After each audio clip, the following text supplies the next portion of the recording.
Hello everybody, welcome back for another video. Hope you're all doing well and that you're all having a great day.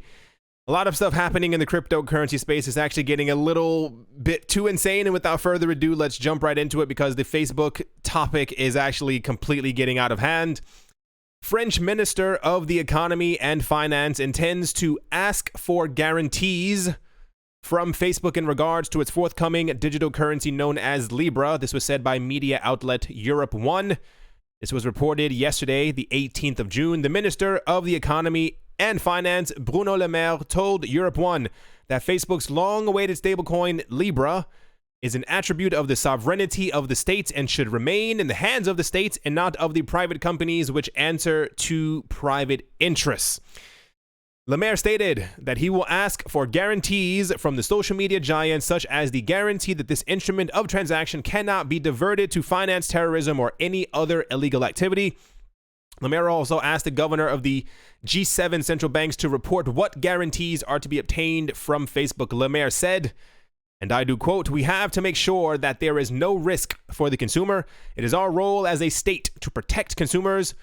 It will allow Facebook to accumulate millions and millions of data again, which strengthens me in my belief that it is necessary to regulate the digital giants to make sure that they do not end up in monopolistic situations," end quote. And then they talk about the actual release of the Facebook cryptocurrencies, as we know that there were two that were actually released. So for those who really didn't get exactly what I was talking about, something that I didn't expect because I assumed that a lot of this had been combed over, it has not. What is happening is that around the world, regulators, and I don't know why they take so long to kind of not bring these things up, but I'm sure that they were aware that Facebook was going to be launching their own stablecoin at some point. What's happening right now is that a lot of countries around the world are actually a little scared of what Facebook is trying to do and exactly what their plans are. If you saw the video yesterday, if you have not, go watch it about the entire Facebook thing and exactly what they're planning and what I think that they are also planning. It's very weird because I'm glad that this person also mentioned it as well. He said it will allow Facebook to accumulate millions and millions of data. Again, this is exactly what they're doing and this is exactly what they're planning.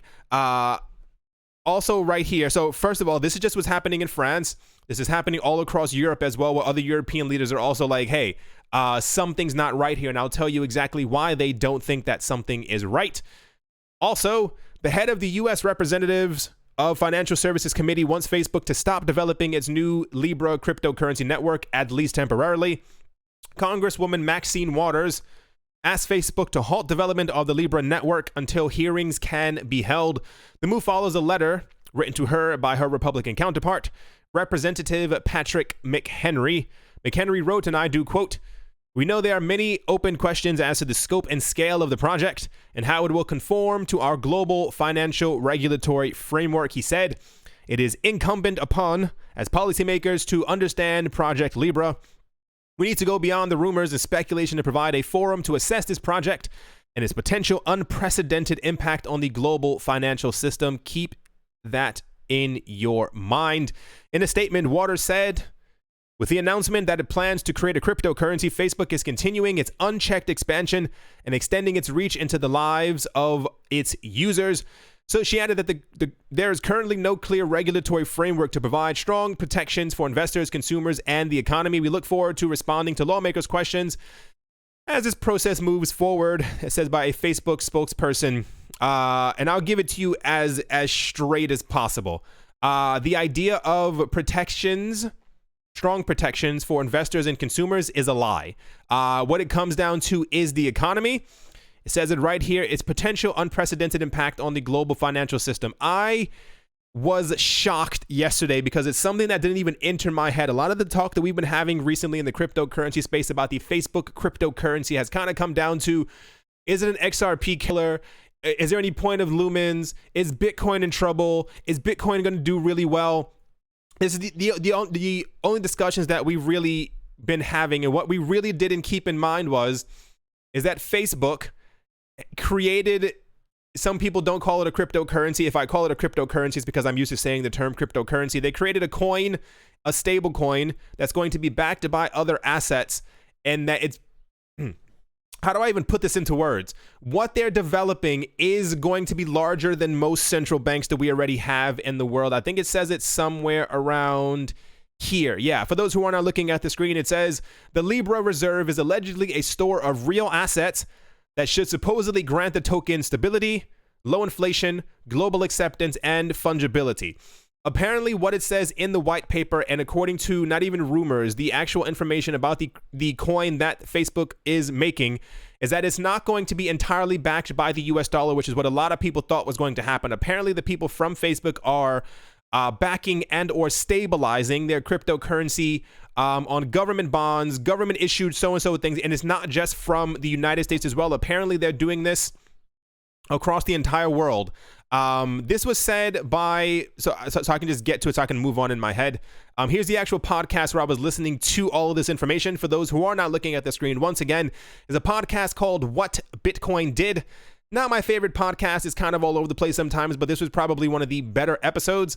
It's called Caitlin Long on why Facebook's Libra coin is good for Bitcoin. Some of the points she was bringing up were just things that I had never even, and I'm sure millions of other people had never even conceptualized in their head. She said the fact that what they're doing is they're trying to destroy, in not so many words or in not so much of a clear fashion, the way that finance works around the world. Facebook is trying to, and they're probably going to be successful in circumventing the way that people actually deal with money around the world and what we had to deal with before, where we had to use a bank, where we had to use a so-and-so, a clearinghouse, blah, blah, blah, etc., etc. All of this will go directly through Facebook. And this is why this person said, and the people from at least the European Parliament and this guy at the moment from the US were saying, we need to figure out exactly how deep this is going to go, because as large as Facebook is, the amount of major people, we at least know 28 partners who have at least contributed 10 million each. It is estimated that they probably were at least putting around anywhere from 10 to 50 million dollars per major entity to be able to run multiple nodes, as it's expected that as this coin is going back and forth through the network, there will be network fees, and these network fees will be paid out to people who are running the nodes. If this expands the way that it's expected to do, especially since, like I said, that this is backed by US dollar reserves, of course, but apparently they're also backing it by other currencies around the world and other things that very, very like stable investments, like investments that maybe get you 0.5%, 1%, 1.5% per year to make sure that the coin doesn't inflate too heavily, so and so and so. What this is going to be used for, and this is where it gets really interesting, is that they're pretty much finding a way in their own right to create a type of money on their system that will not only track and check everything that you do, but it'll be able to circumvent the entire monetary system that we have right now. Imagine a situation, I think Facebook, what do they have?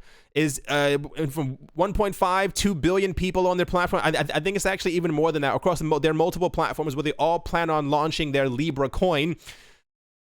They automatically become the world's largest bank in the entire world, with billions of people who will be able to have access to their coin, to their money.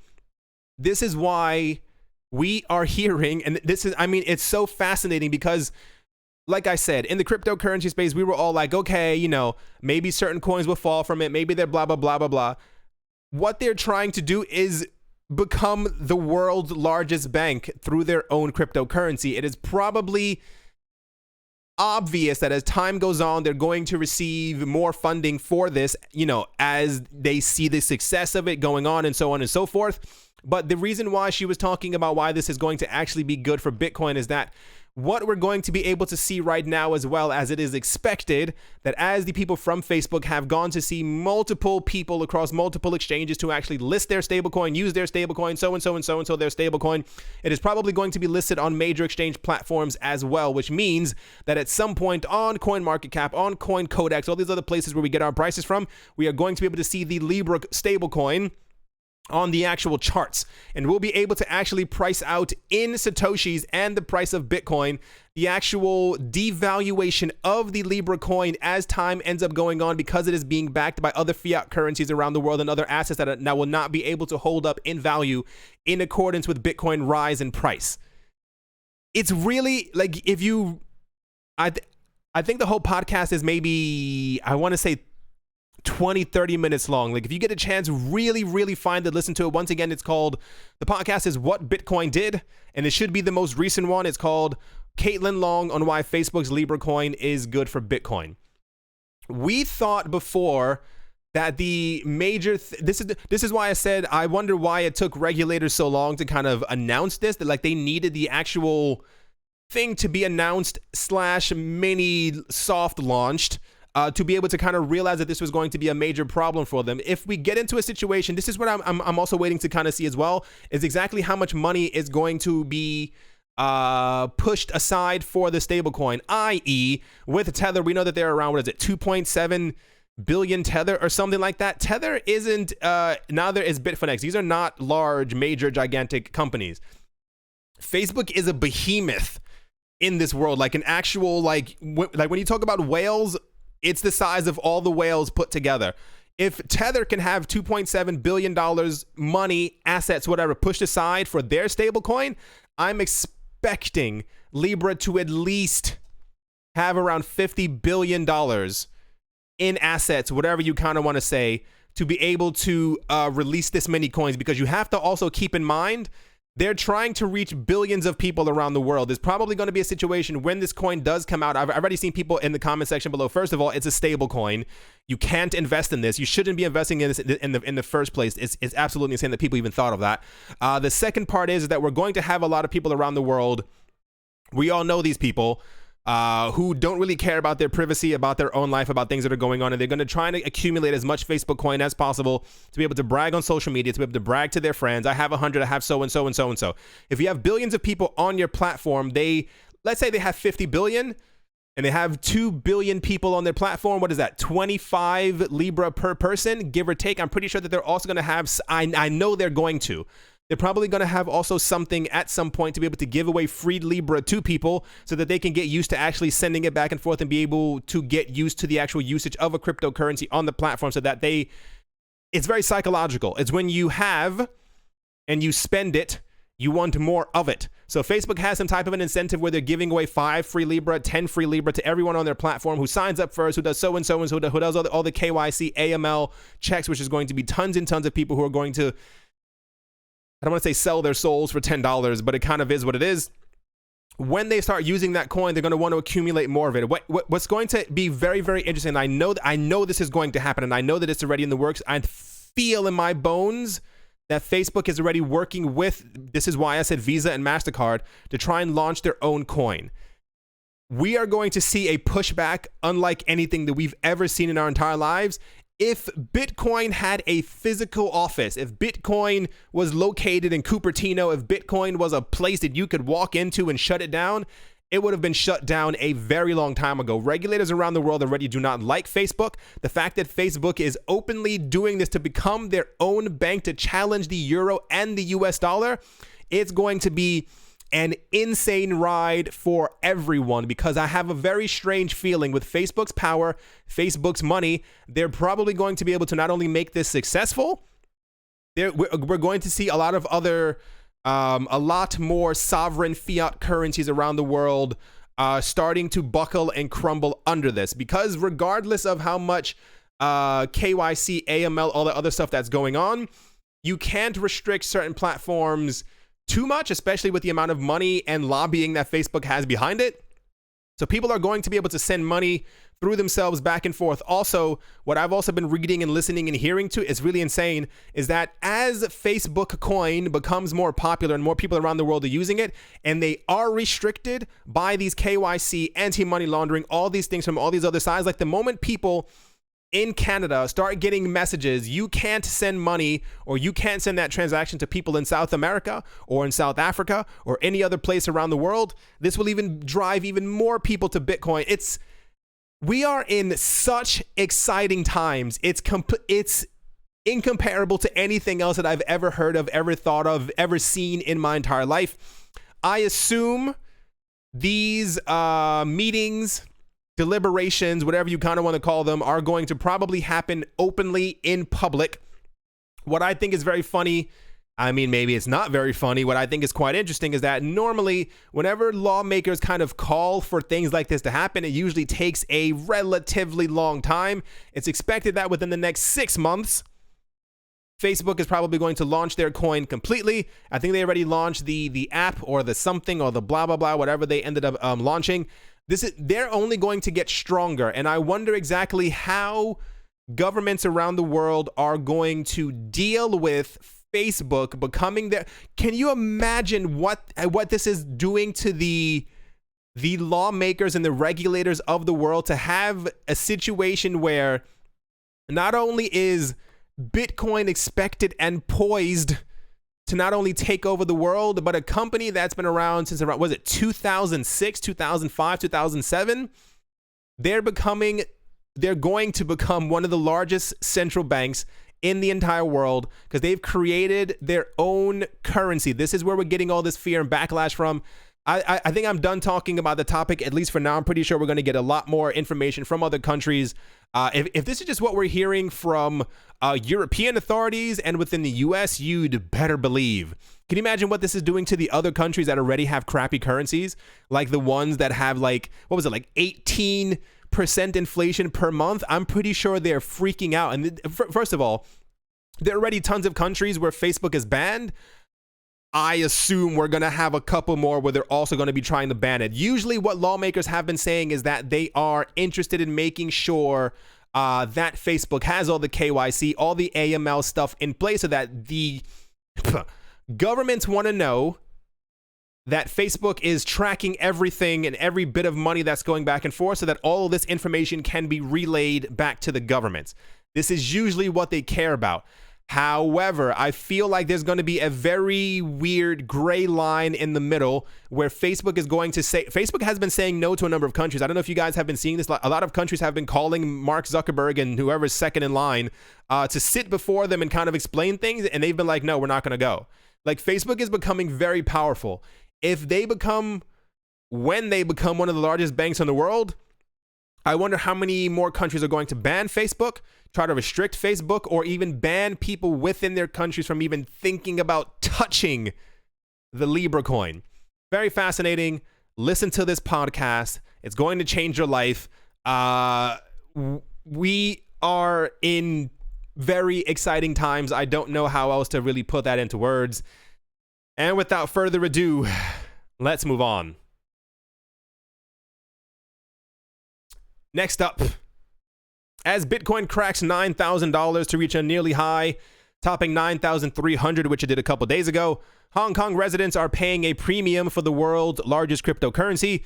The digital asset is reportedly being used as a safe haven for wealthy residents in Hong Kong who are looking for a way to protect their funds against a proposed law that would allow the government to extradite alleged criminals to mainland China where they would be tried. Like I've said before, I tried to stay away from politics. I won't give you my own opinion, but I will tell you exactly what's happening around the world. When you talk about adding fuel to the Bitcoin fire, it's heating up very, very rapidly. First of all, we have a number of analysts who believe that Bitcoin is going to skyrocket relatively soon. What we're having now, not even allegedly, not even according to reports, there's a law that they're trying to make or have already proposed in China. So Hong Kong and China are separate places, that if someone in Hong Kong does something wrong, that they can be extradited and or sent directly to China to be punished. Part of the issue is that people in Hong Kong want to remain free and they are their own separate country. So they're saying, why would you do that? That's like what's kind of happening now, where the US can kind of extradite people to the United States at their own whim because they deem that someone else has done something wrong. Part of the issue is that the term criminal is very loose. So you could have sneezed too loud, you could have pet someone's dog, and that could be something that is criminal, or that could be made illegal, or that something in the government's eyes or a government's eyes may not be deemed polite or necessary to do in public. And therefore, you could be sent away from your country to another country to be punished. The extradition bill will impact Hong Kong's status as a financial powerhouse, affecting not only Hong Kong residents, but also foreign nationals who are living or traveling through the territory. over the last couple of weeks, for those who have not been paying attention to the normal news, I know it's quite depressing, but what's been happening is a lot of people, even people who were born there, have been leaving Hong Kong for Thailand, for other countries, trying to come to Europe, trying to come to America, go into the South Americas, because it's getting very, very serious. There's a proposal that if you have done something wrong or something that was deemed wrong in another country, they can send you to China and punish you over there. And what's been happening is that a lot of people in the Asian region have also started buying huge amounts of Bitcoin, either over the counter or through exchanges, however they are able to do so, to be able to put their money in a safe haven so that it cannot be taken away. When we were talking about this a couple of weeks ago, how interesting it is that we live in a time where, before, I was going to ask if you remembered, no one here should be remembering like the gold rush and all this other stuff. We have the world that we used to live in, that our grandparents lived in, our great-grandparents lived in, is that if you were holding something or you were in possession of something that was deemed illegal, it could be taken away. People could kind of walk in, look under your bed, look in your backyard, look in your attic, drawers, dressers, whatever the kind of case might be, and take it away from you. When we talk about the future of Bitcoin as a store of value, I think people get confused and they go, well, Bitcoin's too volatile, Bitcoin's too so-and-so. No. The way that Bitcoin is working and that Bitcoin is going to work is that as more people push more money into it, the price will obviously explode. But when it gets to a certain point, the price will be very, very stable. People are also putting their money into cryptocurrencies and more so into Bitcoin because of things like this that are happening around the world. This is not just happening in China, in Hong Kong, in so-and-so. It's happening all around the world, whether it be from hyperinflation, whether it be from extradition, whether it be from just simply saying, this is mine, I'm trying to take it. The news that we had a couple of days ago where was it the Prime Minister of Italy who said that he was thinking about proposing a law or having a law that would allow him and other government members to be able to go into people's safe deposit boxes, look inside of it, and tax people on their assets. When you talk about, this is where it is. When you talk about people selling off their gold, their silver, their jewelry, their diamonds, and other things and putting them into Bitcoin and other cryptocurrencies, this is why we talk about it. It has nothing to do with the fact that gold isn't 9,000 million years old and people are using it and people wear jewelry and people use it in their phones. It's about this. We are going to have, everything is becoming hyper digitalized, whether you know this or not. Think about your life 15 years ago and how undigital it was. The fact that everything right now is becoming digital, the fact that all payments are becoming digital, the fact that when you buy your latte or your coffee or your diapers, you are swiping a card or you are tapping a card onto the thing.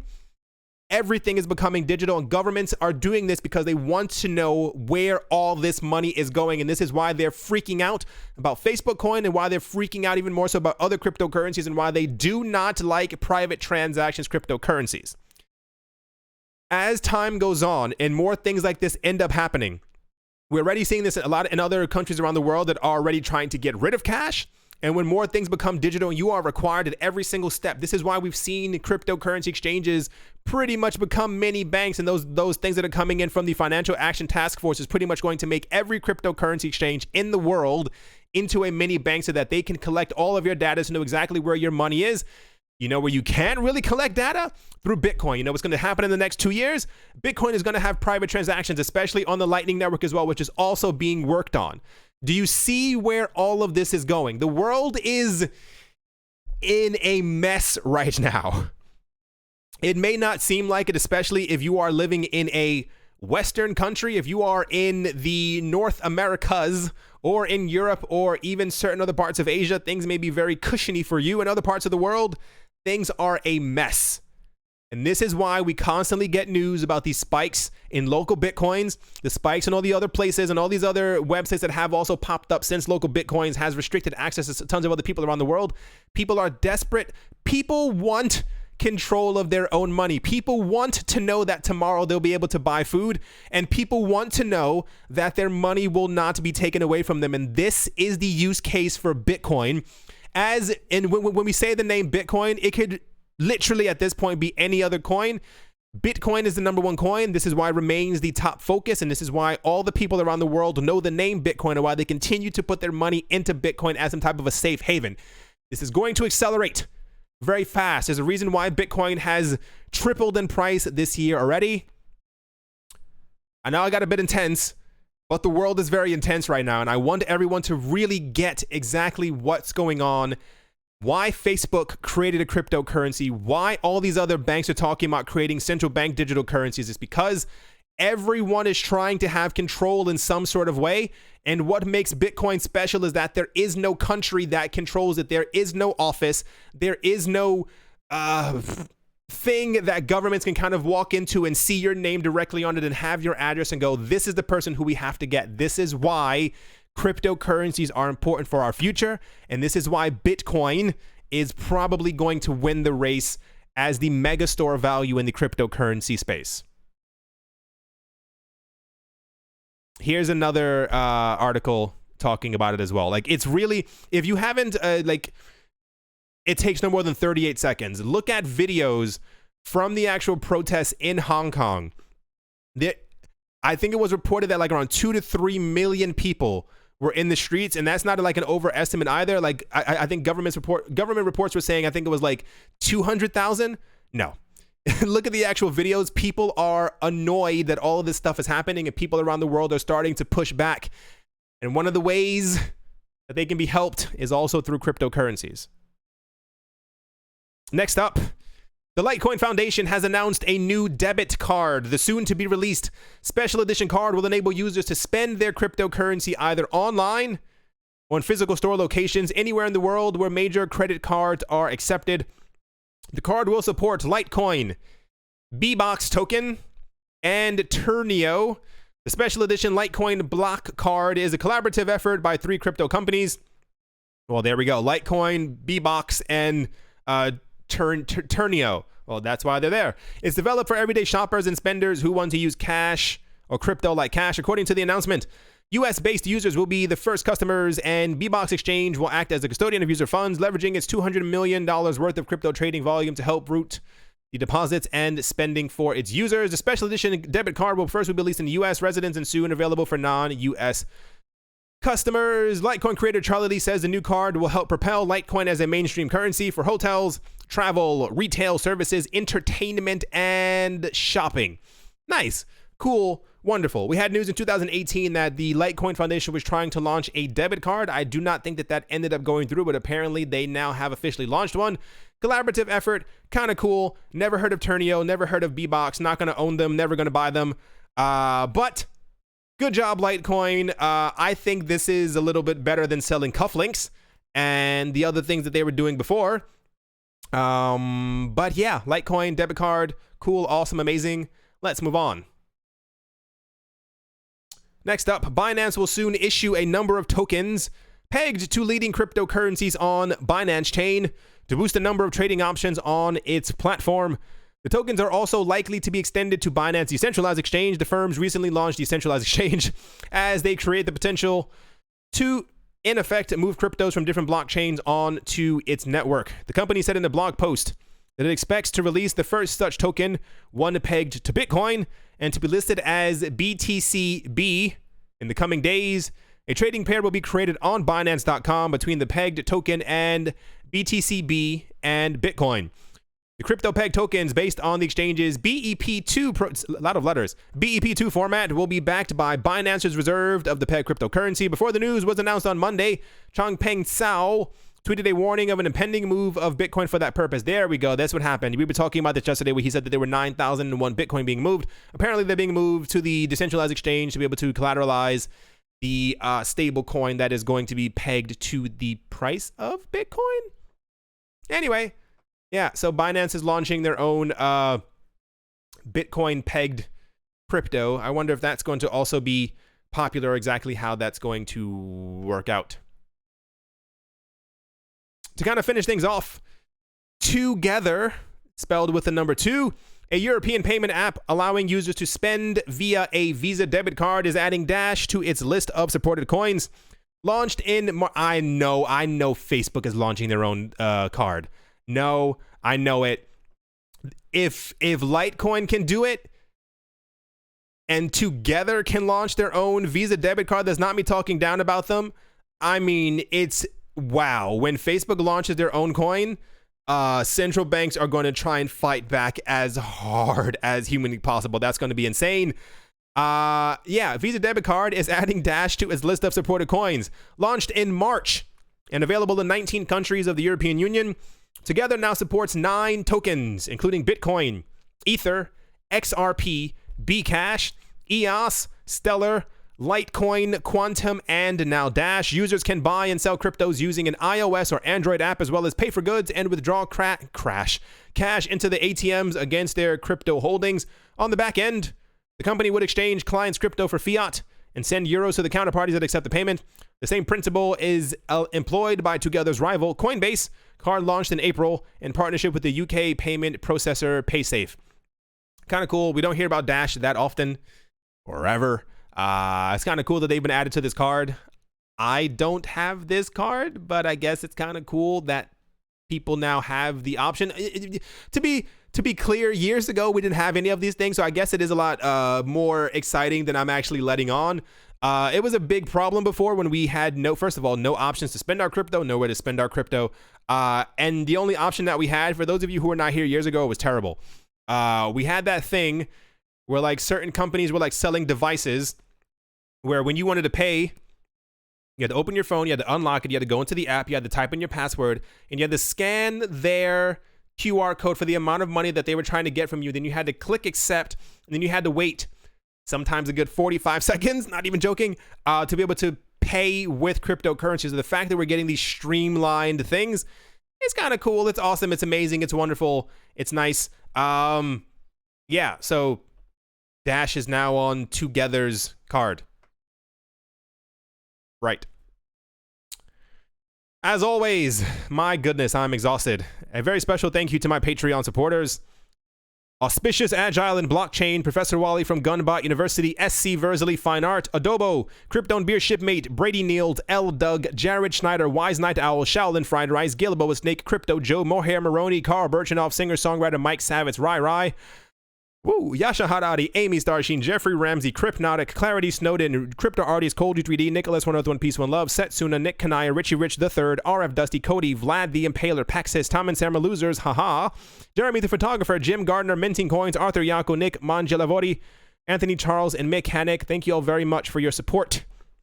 At the moment, the markets are kind of doing weird. I don't know how to really put that into words. I think people were saying that it appears that a lot of people were trying to push the price of Bitcoin back down to see if we could go back to previous lows or to where we were before in the $8,000 range. Apparently, it was rejected, so saith the analysts, as we are currently a couple dollars away from $9,200. All the other altcoins aren't doing fairly well. I mean, Litecoin, for some reason, is also up by 4.72% at the moment.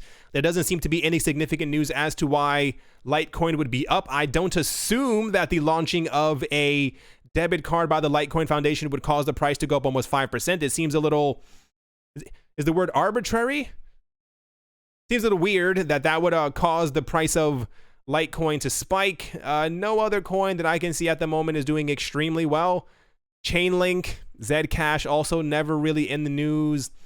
Ravencoin, Ravencoin's in the news every single day. No, I'm joking. That's a lie. Anyway, hope you all enjoyed. Hope you all are having a great day, a great morning, a great afternoon, a great evening, wherever you are, wherever you might be. Hope it's absolutely fantastic. Thank you all once again for watching and or listening. Once again, if you can, I have to sneeze in and I'm trying to hold it in. Listen to this podcast. What Bitcoin did, Caitlin Long, and why Facebook's Libra coin is good for Bitcoin. What was the other thing? Look at what's happening in Hong Kong. Like I said, I know it can be a bit depressing. Try to pay attention to the news, if not the financial news. A lot of analysts are, we had a lot before in 2018, but a lot more coming forward now talking about that they think that another great recession is on its way, as we have not really, I mean, prices and stocks and stuff like that have recovered, but nothing was actually used to protect the economy or the world any more than what had happened last time. So I'm actually kind of hoping that rather, I don't expect the stock market to desperately crash anytime soon, but I'm hoping that we get over a $10,000 Bitcoin. I want Bitcoin to be shooting upwards as the normal stock market is going downwards. And also for I mean, Fidelity and Back to also launch would also be a little bit of icing on the cake. Thank you all once again for watching and listening. I do appreciate all of your support. And I will talk to you all soon. See you.